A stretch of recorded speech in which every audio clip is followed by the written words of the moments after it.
एक ऐसी फिल्म आप करने जा रहे हैं जिसके लिए आपने आवाज़ दी है। फिल्म का नाम है पैराडाइज ऑफ द कैरिबियन। दुनिया भर में पॉपुलर है, हिंदी में और भारतीय लोगों के लिए फिल्म आ रही है, क्या कहेंगे? आई थिंक बहुत अच्छी बात है यार। कोई चीज़ जब अच्छी होती है तो जितने ज़्यादा लोग देखें और जितने ज़्यादा लोग उसका मज़ा उठाएं उतना अच्छा होता है। और पायरेट्स ऑफ द कैरिबियन में कुछ ऐसी चीज़ है, कुछ ऐसी फिल्म है जो आई थिंक हर इंग्लिश जो समझता है उन सभी ने देखी है, और जहाँ जहाँ ट्रांसलेट हुई है वहाँ सभी लोगों ने देखी है और सभी जगह लोगों को बेहद पसंद आई है। अच्छा है कि अभी इंडिया में भी ये सब हो रहा है। और मुझे अगर कहा गया आवाज़ के लिए तो अच्छा है, जो लोग मुझे जानते हैं, जो लोग फेमिलियर हैं मेरे काम से, आई थिंक वो सब देखें पिक्चर। यस, बेहद एंटरटेनिंग है, मज़ेदार है, स्केल बहुत हाई है, एक्शन ज़बरदस्त है, कॉमेडी बहुत अच्छी है, स्पेशल इफेक्ट्स अनबिलीवेबल हैं। जॉनी डेप जो एक ऐसा किरदार है, उनको मतलब मैच कर पाना काफ़ी मुश्किल होता है, आपके लिए भी काफ़ी चैलेंज है। इसमें क्या है कि मुश्किल तो है, बिकॉज एक आध चीज़ बड़ी डिफ़िकल्ट होती है एक्टिंग पॉइंट ऑफ व्यू से। एक तो कॉमेडी मुश्किल होती है, और एक शराबी जैसे होता है ना, जो अमित जी बहुत अच्छा करते हैं। तो इसमें दोनों, इस कैरेक्टर में वही है, ये या तो बहुत ज़्यादा पिया हुआ है या थोड़ा कम पिया हुआ है या फिर हैंगओवर में है, और हमेशा एक लाइंस बोल रहा है, उसकी ह्यूमर चल रहा है साथ में। तो ये दोनों कॉम्बो जो है बड़ा लीथल और बड़ा मुश्किल है। और जो जॉनी डेप ने बहुत ही खूबसूरती से किया है, जिस तरह का कैरेक्टर लिखा गया है वो बहुत ही अच्छा है। जहाँ तक मेरा डब करने का सवाल था, मैंने सिर्फ इतनी कोशिश की कि हम क्या होता है, हम जब देखते हैं ना डब चीज़ें देखते हैं तो हमको वो कैरेक्टर और वो आवाज़ हमेशा दो अलग लगती है। ऐसा लगता है ये दो अलग चीज़ें चल रही हैं। मैं चाहता था कि ये जुड़ जाएं। मैं बस चाहता था कि भले से एक लैंग्वेज अलग है, लेकिन ऐसा लगे कि ये वही कैरेक्टर बोल रहा है जो एक्टिंग कर रहा है, तो ये जॉनी डेप ही बोल रहा है, ऐसा लगे कि बस यही डब कर रहा है। तो कहीं पे मैंने उसकी आवाज़ को कॉपी नहीं किया, मैंने उसके कैरेक्टर को कॉपी किया। तो आवाज़ मेरी है, लेकिन जो कैरेक्टर है वो वही जॉनी डेप का है, वही जैक स्पैरो का है, वही पिया हुआ है, वही लड़खड़ाता हुआ, वही है कैरेक्टर। एक और चीज़ मैंने की है कि इसके अंदर जो इंग्लिश ह्यूमर है, जो अक्सर आप ट्रांसलेट करते हैं हिंदी में तो उसका मज़ा चले जाता है। हमने इसको ट्रांसलेट किया, लेकिन इसको उतना हिंदी बना दिया कि जो इंडियन ऑडियंस है वो उस तरह का ह्यूमर समझ पाएगी, वो ज़बान और वो लैंग्वेज समझ पाएगी, तो वो कर दिया। तो उससे अब सुनने में और मज़ा आता है। तो कहीं ना कहीं से एक शुरुआत हो चुकी है हॉलीवुड में कदम रखने की। नहीं यार, अभी आपने आवाज़ देकर नहीं, ऐसा कुछ नहीं है। मुझे पहले भी कई हॉलीवुड की फिल्मों के ऑफर्स आ चुके हैं, तो मुझे समहाउ वो क्या कहते हैं, बात जमी नहीं।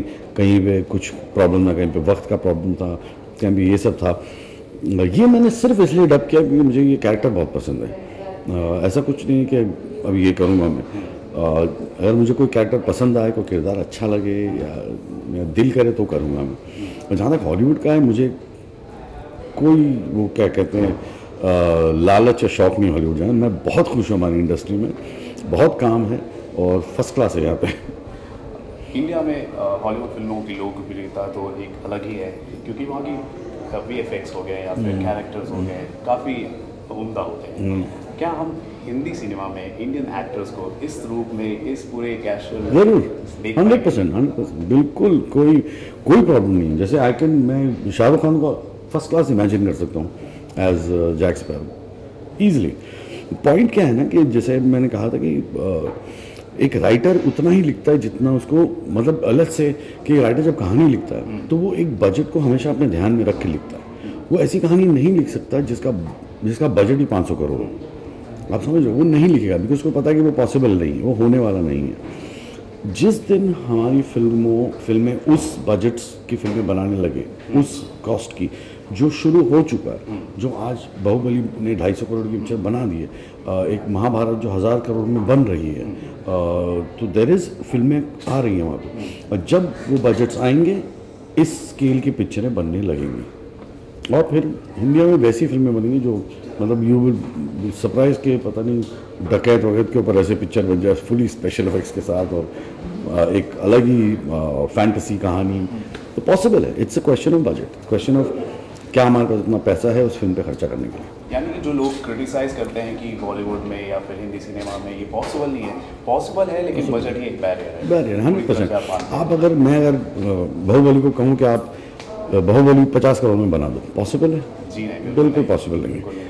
एग्जैक्टली। तो अगर किसी को 50 में बनाना है तो उसको वो सोचना पड़ेगा, फिर करके पिक्चर फिर आप देखो बोले बकवास दिया पिक्चर वो, क्योंकि उस पर 250 करोड़ खर्चा किया गया, इसीलिए आपको मजा आता है देखने में, वो स्केल दिखाई देती है। एज अ फिल्म फ्रेटर्निटी आप किस तरह से देखते हैं, जिस तरह से हिंदी सिनेमा ने या फिर फिल्म इंडियन सिनेमा ने जो इंटरनेशनल मार्केट में जो अपनी जगह बनाई है, जो जिस तरह से कर रही, चाहे बाहुबली हो या दबंग देख लीजिए चाइना में हो, ये पूरी चीज़ों को आप किस तरह से देखते हैं? बहुत अच्छी बात है। आई थिंक शुरुआत तो हम लोगों को कई आगे से जो हमारे एक्टर्स जो हॉलीवुड जा चुके हैं, I think at the moment I am extremely proud of, I think whole country is very proud of Priyanka, जो इतना अच्छा काम कर रही है वहाँ पे।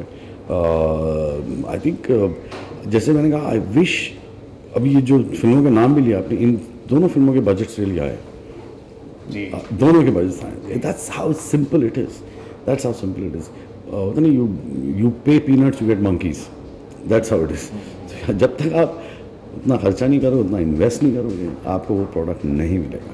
एंड आई थिंक कहीं पे वन शुड रियलाइज के as producers, as corporate houses, you must जो है खर्चा जो है वो फिल्म पे ज़्यादा करें और एक्टर्स पे कम। या अगर आप एक एक्टर को एक एक्स अमाउंट दे रहे हैं तो ये ना हो कि फिल्म की जो कॉस्ट है उस एक्टर के कॉस्ट से आधी है, ऐसा नहीं। या तो फिल्म की कॉस्ट भी उतनी होनी चाहिए। अगर आप एक एक्टर को 100 करोड़ दे रहे हैं तो फिर आपकी फिल्म की कॉस्ट भी 150 करोड़ होनी चाहिए, देन इट वर्क्स। अगर एक एक्टर को आप 100 करोड़ दे रहे हो और आप फिल्म 15 करोड़ में बनाना चाहते तो वो इक्वेशन गलत हो जाता है, वो फिल्म ख़राब हो जाएगी।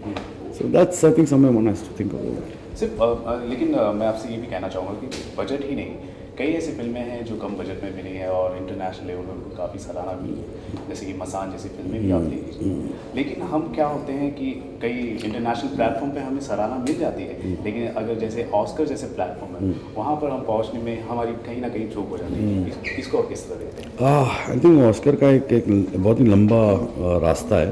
जहाँ तक कि छोटी फिल्म जो आपके सराहना की बात करते हैं, ऐसी कई फिल्में हैं जिनको इंटरनेशनल मार्केट पे लोगों ने पसंद किया है, बट अनफॉर्चुनेटली वो फिल्में एक फेस्टिवल के हद तक रुक जाती है, ना वो पैसा कमा पाती है ना एंटरटेन कर पाती है। आप समझ रहे हो, उनकी एक अलग जगह हो जाती है। ज़्यादातर लोग वो फिल्में आई थिंक एक प्रोड्यूसर बनाना नहीं चाहते, वो ऐसी फिल्म बनाना चाहते हैं लोग जो पैसा कमाएं, जो ये स्केल की हो, जो दबंग हो, जो यू नो जो आमिर की फिल्में आ रही है, आई थिंक बाहुबली वगैरह वगैरह वगैरह। I think everybody wants that.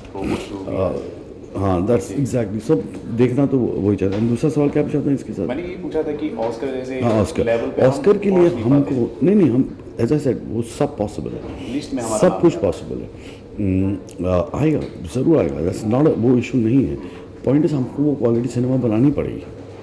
हम जब तक उस लेवल की फिल्म नहीं बनाए जो पूरी दुनिया पसंद करती है, हम उस प्लेटफॉर्म पर नहीं जा सकते जहाँ पे पूरी दुनिया की फिल्मों को जज किया जाता है। आप बनाओ उस लेवल की फिल्म, आप ज़रूर जाओगे, नहीं बनाओगे तो नहीं जाओगे। You know, it's simple as that.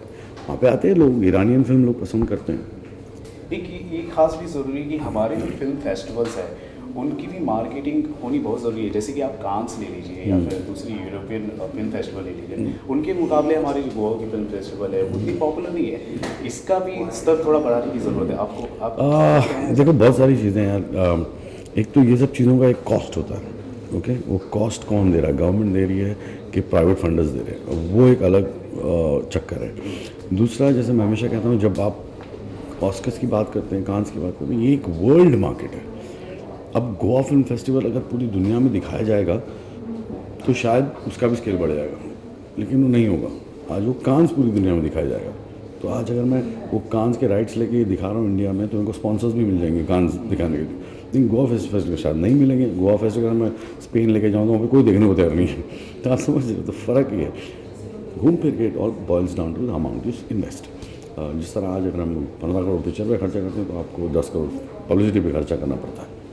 तो दैट्स, बाहर जितना कॉस्ट फिल्म का होता है उतना ही कॉस्ट पब्लिसिटी का भी होता है। तो it's all about how out there in the market. एक हॉलीवुड की इतनी अच्छी फ्रेंचाइज है और एक आपकी भी फ्रेंचाइज काफ़ी पॉपुलर है, उसके बारे में ज़रूर जानना चाहेंगे। It has created humongous buzz. I know it's a good thing and I think Rohit की ख्वाहिश है और he wants to make it every 2 years। तो ये पार्ट 4 है, मेरे ख्याल से पार्ट 5 भी आएगा, देखते हैं, क्योंकि आई थिंक पार्ट 4 लोगों को पसंद आएगा। दिवाली में रिलीज है। कॉमेडी के साथ साथ काफ़ी इमोशनल ड्रामा जो होता है उसका एलिमेंट ज़रूर होता है हल्का सा, हाँ ये इसमें वैसे ही है, वो रहता ही है, lots of humour and little bit of tears. Nice, ठीक है, thank you so much. Thanks भाई, thank you, pleasure, thank you.